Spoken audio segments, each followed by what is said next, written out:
Pablo Escobar दुनिया का ऐसा कोलंबिया का अपराधी जिसने सरकार को मजबूर कर दिता है कि जे उसनू कैद करना तो वो अपनी जेल बनाए। एक ऐसा नशा तस्कर जिस को इन्ने पैसे सन कि उसका 10% ही चूहे कुतर जाते सन या नमी ना खराब हो जाती।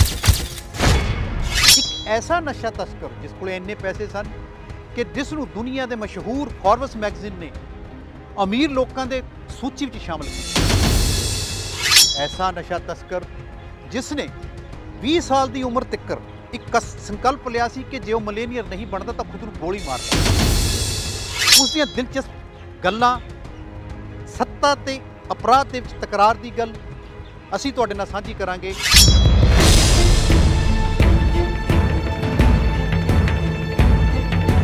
असीं जो गल्लां कीतियां ਉਹਦਾ मतलब ये नहीं कि असीं किसी अपराध का समर्थन करते हैं या किसी अपराधी की योग्यता का विख्यान करते हैं। असीं आपकी ड्यूटी दर्शकों को सूचना दस्सण की कर रहे हैं तो जो दर्शकों का हक उन्होंने मिले। चलो गल शुरू करते हैं पाब्लो एस्कोबार। पाब्लो एस्कोबार 1 दसंबर 1949 कोलंबिया के रियो नेग्रो शहर के पैदा होया। एक गरीब किसान के घर पैदा, जिसकी माता छोटे एलीमेंटरी स्कूल के अध्यापक सी। आपदे 7 भैन भरावां विचों तीसरे नंबर पर सी। परिवार का आमदनी का साधन सीमित सन, तंगियां तुश्किरियां वाला जीवन सी। पाब्लो शुरू तो ही एक वड्डी दिमागी योजना रखता सी कि वह किसी टाइम जल्दी तो जल्दी अमीर बने, क्योंकि तंगियां तुशियां दे विच उसनूं लग रहा सी कि जीवन ठीक है। और जदों भी कोई ऐसा गलत काम करता तो उसकी माँ उसकी हैल्प करती, उसकी सहायता करती नज़र आती। एक बार की गल है कि जो पढ़ता सीगा ते उसने इम्तिहान वेले के पेपर चोरी किए।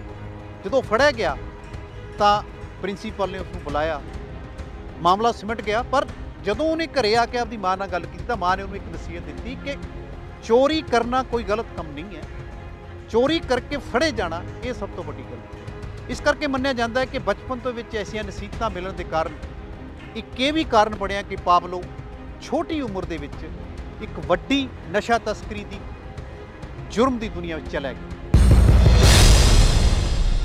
पाब्लो एस्कोबार ने अपने जिंदगी के शुरुआती दिन अपने जद्दी शहर रियो नेग्रो बिताए। उस तो बाद अपनी इच्छावां पूरा करने लिए वो मेडलिन शहर शिफ्ट हो जाता है। उत्थे जाके पहला छोटे मोटे अपराध करता है, अपराध के गैर कानूनी सिगरेट बेचना, कार चोरी तक के काम करता है। पर उसकी तमा भर नहीं रही होंगी। वो फिर एक फैसला करता है कि जो 22 साल की उम्र तक मिलेनियर नहीं बनया तो अपने आप को गोली मार दिया। पाब्लो ने अपने संकल्प को पूरा करने लिए उस समय एक अमीर आदमी को किडनैप किया। फिरौती में 1 लाख अमरीकी डॉलर उस समय की वड्डी रकम उन्हें लई भी।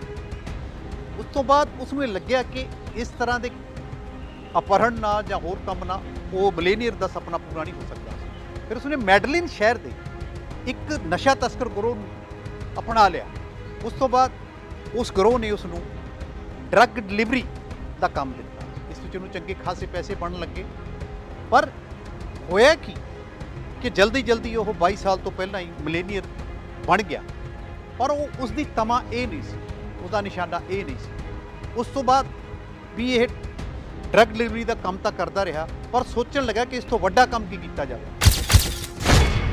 इस तो बाद पाब्लो की जिंदगी एक ऐसा दिन आता है कि वो उसकी जिंदगी का टर्निंग पॉइंट बने। उसको एक ड्रग डिलीवरी की असाइनमेंट दी जाती है। वो उसको लैके जाने वाला ही होंदा है कि किसी कारण उसकी ड्रग डीलर नाल बहस हो जाती। बहस इन्नी वध जाती है कि वो उसका कतल कर देता है तो उत्थों भज जाता है।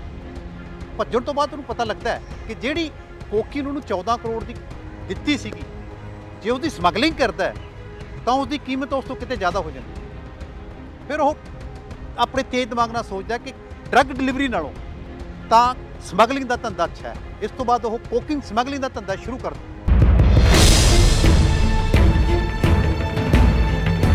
पाब्लो ने अपने तेज दिमाग नाल अपनी तस्करी का धंधा बड़ी तेजी नाल वधाउणा शुरू कर दिया। उसने अपने पहले काम दे विच ये काम किया कि उसदे नाल लगदे छोटे वड्डे डीलरां नूं तस्करां नूं आपदे नाल मिला। फिर उन्हें एक अपने धंधे का एक खास असूल बनाया कि जे कोई अधिकारी ਉਹਦੇ ਰਾਹ ਵਿੱਚ ਆਉਂਦਾ ਪਹਿਲਾਂ ਉਸ ਨੂੰ ਰਿਸ਼ਵਤ ਦੇ ਕੇ ਮਨਾਇਆ ਜਾਵੇ, ਸਮਝਾਇਆ ਜਾਵੇ। ਜੇ ਉਹ ਨਹੀਂ ਮੰਨਦਾ ਤਾਂ ਉਸ ਨੂੰ ਆਖਰੀ ਵਾਰ ਸਮਝਾਉਣ ਤੋਂ ਬਾਅਦ ਉਸ ਤੋਂ ਸਿਰ ਇੱਕੋ ਇੱਕ ਹੱਲ ਰੱਖਿਆ ਕਿ ਉਸ ਨੂੰ ਮਾਰ ਦਿੱਤਾ ਜਾਂਦਾ, ਉਹਦਾ ਕਤਲ ਕਰ ਦਿੱਤਾ ਜਾਂਦਾ। ਤੇ ਜੇ ਆਪਾਂ ਗੱਲ ਕਰੀਏ ਪਾਬਲੋ ਦੇ ਪੂਰੇ ਅਪਰਾਧੀ ਜੀਵਨ ਦੇ ਵਿੱਚ 4000 ਤੋਂ ਜ਼ਿਆਦਾ ਅਧਿਕਾਰੀਆਂ ਦੇ ਕਤਲ ਦੇ ਦੋਸ਼ ਉਸ 'ਤੇ ਸੀ, ਜਿਸ ਵਿੱਚ 200 ਤੋਂ ਜ਼ਿਆਦਾ ਜੱਜ ਤੇ 1000 ਤੋਂ ਜ਼ਿਆਦਾ ਪੁਲਿਸ ਅਧਿਕਾਰੀਆਂ ਦੇ ਸੰਖਿਆ ਸ਼ਾਮਲ ਸੀ। ਪਾਬਲੋ ਨੇ ਆਪਣੇ ਇਸ ਧੰਦੇ ਨੂੰ ਵਧਾਉਣ ਲਈ ਇੱਕ ਆਈਲੈਂਡ ਤੇ ਖਰੀਦਿਆ, ਉੱਥੇ ਕੋਕੀਨ ਬਣਾਉਣ ਦੀਆਂ ਫੈਕਟਰੀਆਂ ਲਾਈਆਂ। ਇਸ ਧੰਦੇ ਨੂੰ ਵਧਾਉਣ ਲਈ ਉਸਨੇ ਪ੍ਰਾਈਵੇਟ ਜਹਾਜ਼, ਸਮੁੰਦਰੀ ਜਹਾਜ਼, ਪਣਡੁੱਬੀਆਂ ਤੱਕ ਖਰੀਦੀਆਂ। ਪਾਬਲੋ ਨੇ ਆਪਣੇ ਧੰਦੇ ਨੂੰ ਅੱਗੇ ਵਧਾਉਣ ਲਈ ਕੋਕੀਨ ਦੀ ਪਲਾਈ ਲਈ ਮੱਛੀਆਂ ਦੇ ਪੇਟ ਤੋਂ ਲੈ ਕੇ ਜਹਾਜ਼ਾਂ ਦੇ ਟਾਇਰਾਂ ਤੱਕ ਰੱਖ ਕੇ ਸਪਲਾਈ ਕੀਤੀ। ਪਾਬਲੋ ਹਰ ਟਾਈਮ ਐਸਾ ਤਰੀਕਾ ਇਸਤੇਮਾਲ ਕਰਦਾ ਸੀ ਕਿ ਉਹ ਹਰ ਲਈ ਨਵਾਂ ਹੁੰਦਾ ਸੀ ਤੇ ਪੁਲਿਸ ਨੂੰ ਜਲਦੀ ਫੜ ਨਹੀਂ ਸਕਦੀ ਸੀ। ਉਹ ਜਲਦੀ ਹੀ ਇਸ ਤਰ੍ਹਾਂ ਦੇ ਕੰਮ ਧੰਦਿਆਂ ਕਰਕੇ ਟਰੱਕ ਕਿੰਗ ਬਣ ਗਿਆ। ਉਸ ਤੋਂ ਬਾਅਦ ਜੇ ਉਸ ਸਮੇਂ ਦੀ ਚਰਚਾ ਇਹ ਰਹੀ ਕਿ ਪਾਬਲੋ ਦੀ ਇੱਕ ਦਿਨ ਦੀ ਕਮਾਈ $70 ਮਿਲੀਅਨ ਸੀ, ਜੇ ਉਹਨੂੰ ਅੱਜ ਦੇ ਹਿਸਾਬ ਨਾਲ ਦੇਖਿਆ ਜਾਵੇ ਤਾਂ 11 ਅਰਬ ਰੁਪਏ ਬਣਦੇ। ਪਾਬਲੋ ਦਾ ਨਸ਼ਾ ਤਸਕਰੀ ਦੇ ਕੰਮ ਦੇ ਵਿੱਚ ਇੰਨੀ ਜਲਦੀ ਸਫਲ ਹੋਣਾ ਇੱਕ ਵੱਡਾ ਕਾਰਨ ਉਹਦਾ ਦਿਮਾਗ ਸੀ, ਪਰ ਸਭ ਤੋਂ ਵੱਡੀ ਗੱਲ ਸੀ ਮੈਡਲਿਨ ਦੇ ਲੋਕਾਂ ਦਾ ਸਾਥ। ਉਹ ਮੈਡਲਿਨ ਦੇ ਲੋਕਾਂ ਦਾ ਬੜਾ ਧਿਆਨ ਰੱਖਦਾ ਸੀਗਾ, ਉਹਨਾਂ ਦੀ ਮਦਦ ਕਰਦਾ ਸੀ, ਉਹਨਾਂ ਲਈ ਘਰ ਬਣਾ ਕੇ ਦਿੰਦਾ ਸੀ, ਜਦੋਂ ਲੋੜ ਪੈਂਦੀ ਸੀ ਤਾਂ ਉਹਨਾਂ ਨੂੰ ਪੈਸੇ ਤੱਕ ਵੀ ਦਿੰਦਾ ਸੀ। ਇੱਥੋਂ ਤੱਕ ਕਿ ਜਿਹੜੇ ਬੇਰੁਜ਼ਗਾਰ ਲੋਕ ਸਨ ਉਹਨਾਂ ਨੂੰ ਕਿਤੇ ਨਾ ਕਿਤੇ ਕਿਸੇ ਕੰਮ ਤੇ ਲਾ ਦਿੰਦਾ ਸੀ। ਇਸ ਕਰਕੇ ਮੈਡਲਿਨ ਦੇ ਲੋਕਾਂ ਲਈ ਪਾਬਲੋ ਇੱਕ ਮਸੀਹੇ ਤੋਂ ਘੱਟ ਨਹੀਂ ਸੀ ਤੇ ਉਹ ਜਲਦੀ ਮੈਡਲਿਨ ਦੇ ਲੋਕਾਂ ਲਈ ਇੱਕ ਰੋਬਨ ਹੁੱਡ ਦੀ ਛਵੀ ਵਿੱਚ ਨਿਕਲ ਕੇ ਸਾਹਮਣੇ ਆ।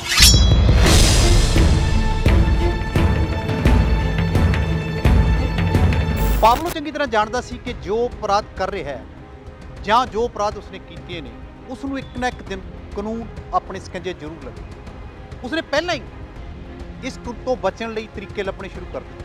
ਉਸਨੇ ਪਹਿਲਾ ਤਰੀਕਾ ਅਪਣਾਇਆ ਕਿ ਕੋਲੰਬੀਆ ਸਰਕਾਰ ਨੂੰ ਇਹ ਕਿਹਾ ਕਿ ਕੋਲੰਬੀਆ ਸਰਕਾਰ ਤੇ ਜੋ ਵੀ ਵਿਦੇਸ਼ੀ ਕਰਜ਼ਾ ਹੈ ਉਹ ਚੁਕਾ ਦਿੰਦਾ ਹੈ ਜੇ ਕੋਲੰਬੀਆ ਸਰਕਾਰ ਉਸ ਤੇ ਸਾਰੇ ਦੋਸ਼ਾਂ ਨੂੰ ਕਲੀਨ ਚਿੱਟ ਦੇ ਦਿੰਦੀ। ਇਸ ਤੇ ਕੋਲੰਬੀਆ ਸਰਕਾਰ ਨੇ ਇਨਕਾਰ ਕਰ ਦਿੱਤਾ।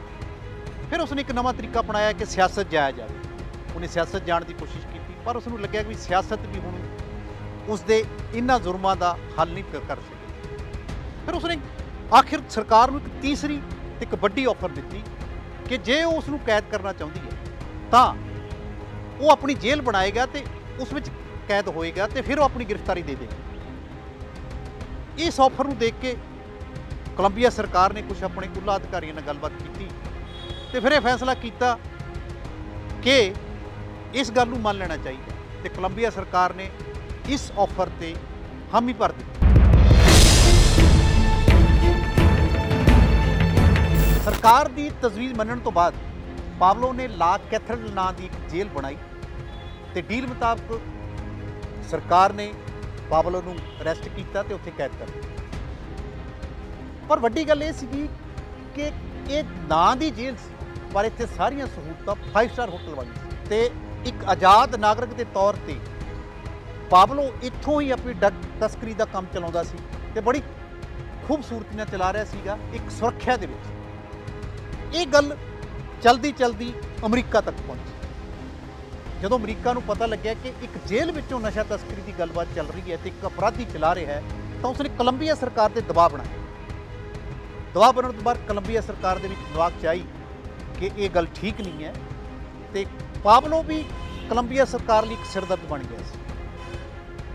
ਅਮਰੀਕਾ ਸਰਕਾਰ ਦੀ ਗੱਲ ਮੰਨਦੇ ਉਸਨੇ ਇਸ ਤੇ ਕਾਰਵਾਈ ਸ਼ੁਰੂ ਕਰ ਦਿੱਤੀ ਤੇ ਪਾਬਲੋ ਨੂੰ ਖਤਮ ਕਰਨ ਦੀ ਯੋਜਨਾਬੰਦੀ ਸ਼ੁਰੂ ਕਰ ਦਿੱਤੀ। ਕੋਲੰਬੀਆ ਸਰਕਾਰ ਦੀ ਇਸ ਯੋਜਨਾ ਦੀ ਖਬਰ ਪਾਬਲੋ ਦੇ ਕੰਨੀ ਵੀ ਪੈਂਦੀ ਹੈ ਤੇ ਉਹ ਮੌਕਾ ਦੇਖ ਕੇ ਆਪਣੇ ਕੁਝ ਸਾਥੀਆਂ ਨੂੰ ਲੈ ਕੇ ਜੇਲ੍ਹ ਤੋਂ ਫਰਾਰ ਹੋ ਜਾਂਦਾ।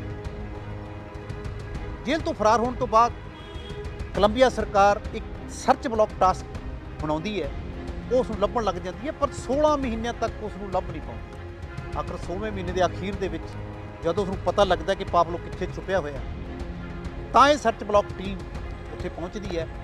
ਪਾਬਲੋ ਦੇ ਗੁੰਡਿਆਂ ਤੇ ਸਰਕਾਰ ਦੇ ਟਾਸਕ ਫੋਰਸ ਦੇ ਅਧਿਕਾਰੀਆਂ ਦੇ ਵਿਚਾਲੇ ਮੁਕਾਬਲਾ ਹੁੰਦਾ ਤੇ ਪਾਬਲੋ ਮਾਰਿਆ ਜਾਂਦਾ। ਪਾਬਲੋ ਦੀ ਮੌਤ ਸਮੇਂ ਪਾਬਲੋ ਦੀ ਉਮਰ 44 ਸਾਲਾਂ ਦੀ ਸੀ। 2 ਦਸੰਬਰ 1993 ਨੂੰ ਪਾਬਲੋ ਦੀ ਮੌਤ ਹੋ ਜਾਂਦੀ ਹੈ।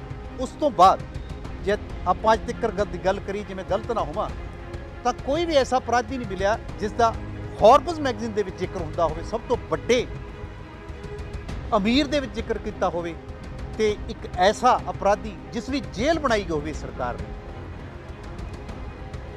यही दिलचस्प कहानियाँ लैके असी दर्शकों सामने पेश होते रहने हैं, तो फिर मिलती हैं कोई नवी दिलचस्प कहानी लैके। पर साडी सूचना ही है, साडी सूचना किसी अपराध ते किसी अपराधी का समर्थन नहीं करती। फिर मिलते हैं एक नवी कहानी के